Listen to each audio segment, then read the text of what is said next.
ఈ రాజకీయంగా తిరిగే రాజకీయ నాయకుల యొక్క కుటుంబ సభ్యులు, మహిళా కుటుంబ సభ్యులపైన, వారి యొక్క పిల్లలపైన కూడా అసభ్యకరమైన పోస్టులు పెట్టడం అవన్నీ చేయటం మొదలుపెట్టారు. మొత్తం మేము 45 మంది వీళ్ళ ముఠాలో మనం ఐడెంటిఫై చేయడం జరిగింది. మొత్తం 40 సోషల్ మీడియా హ్యాండిల్స్ని మనం వెరిఫై చేసాం. ఏదైతే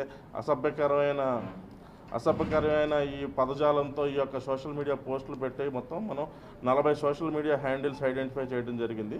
ఇదైతే కనుక ఇది ఒక ఆర్గనైజ్డ్ క్రైమ్ 111 BNS భారతీయ న్యాయ సంహిత కింద 111వ సెక్షన్ కింద, అలాగే కుట్ర అనేది మనకి పాత సెక్షన్ చెప్తున్నా 120B ఎక్స్టార్షన్ అనమాట.